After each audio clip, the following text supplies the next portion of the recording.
copyrighted telecast may not be reproduced, retransmitted, or used in any form without the authorized written consent of NASCAR Broadcasting. NASCAR would like to thank all of our loyal fans for your continued support, and we hope you enjoyed today's broadcast.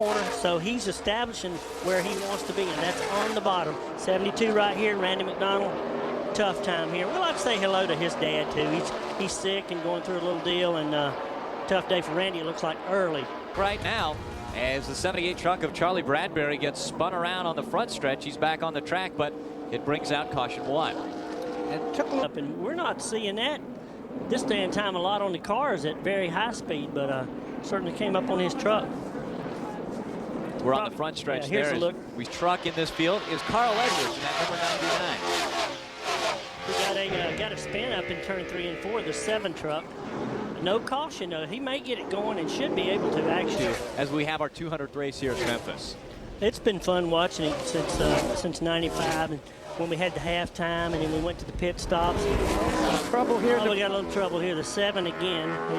He got a little help back there while you're talking, Barry. You got nudged a little bit. And Lester blew up, it looks like. Oh, he's got sparks coming out. And we got a caution, too. That might be a big one. I don't know if that's a blow up. Yeah, that might be a suspension, Dorsey, or a flat tire. Right front's down for sure. Now he's got. We take a look back at we looked at the number 7 earlier having some problems, and whoa. Looks like Matt Crafton helped him around a little bit. Yeah. And they made a major change. He put 3 rounds down on the track bar and took air out of all the tires. And Travis said that made a big difference. But the yellow is out right now for the 18 truck, guys. Looks like not getting tires was a bad break for them. Huge explosion, motor explosion. Yeah, Dorsey, we had watched him come down the front straightaway, slow down, and kept our eyes on him up here. He exploded the engine. Well of a save, though. By gosh, he blew up going into 3. Oil everyone. That was a big one. He did well. And he did a great job keeping that out of the fence there. Yeah, we saw something was happening here. The gravy came out. 4 got a truck around. Sure do. One up there. I think that's Kelly Sutton in the 02. Kelly girl Talked Sutton. about her earlier. Got a little behind on the steering, Dorsey. Actually, she got up into speedy drive. Got up into speedy drive. It wasn't her fault. Yeah, you see she's way up the racetrack already. And you see all that dust coming out of the back of the truck, and that is the speedy drive. No grip. Another spin in that speedy drive. Is that an instant replay? Kelly Sutton again. Yeah, That's not a replay.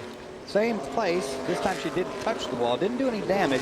But once again, I think you know what I think's happening? I think she's trying to let people give them the way, you know. Sees faster trucks coming. She's trying to move up out of the way.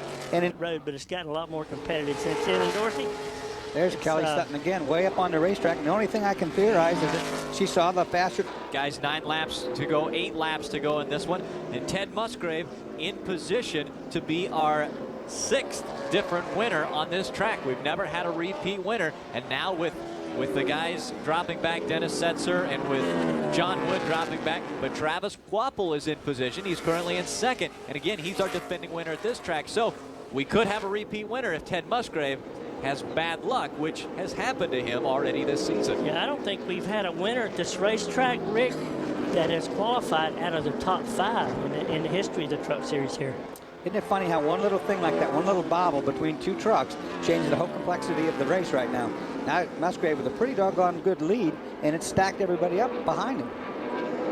And you got to feel for John right here. Well, it was good racing. It looked as though John slowed up just a little bit as Musgrave was trying to duck underneath him and make the pass. I think he was mirror driving, really, Rick. I think he was trying to put his truck in a position that it couldn't get past and got himself in trouble. I mean, the 2 of them made their contact, and John paid the bigger price of the 2. And the best race right now is the 99 and 2. We'll see what happens back here with those guys, maybe if we get a look at it, because Musgrave's in pretty good shape, but should never say that.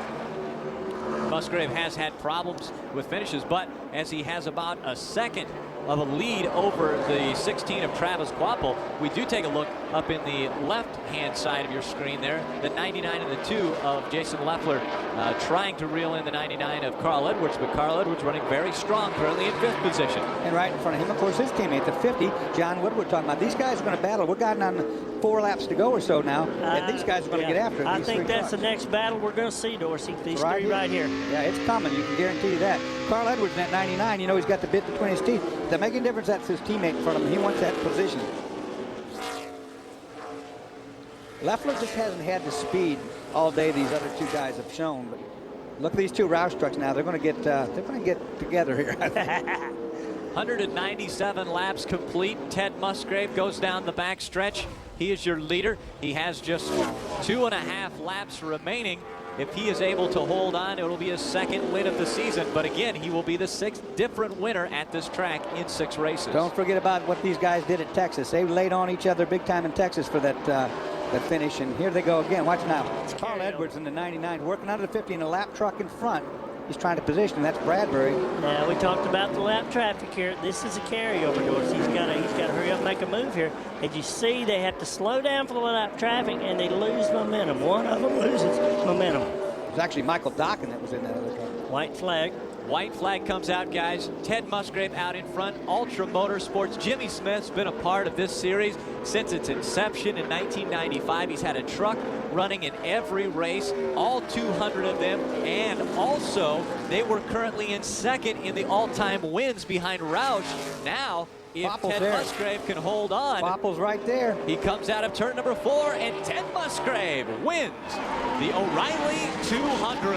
Not by much, he did. Great run for Quapple. He was there all day, every lap. Yeah. 12/100ths of a second was the difference between Ted Musgrave and the 16 of Travis Quapple. And again, another fantastic finish here in the Truck Series. Yeah, that's what I was saying. 12/100ths of a second. I saw Quapple when you were talking. I saw him setting that all up, going to the high side. He made his one move. He said, I might crash across the start-finish line, but I'm going to give it a shot in 12/100ths of a second. Let's go down to the Ultra Motorsports owner, Jimmy Smith, who is with Phil Parson. This copyrighted telecast may not be reproduced, retransmitted, or used in any form without the authorized written consent of NASCAR Broadcasting. NASCAR would like to thank all of our loyal fans for your continued support, and we hope you enjoyed today's broadcast.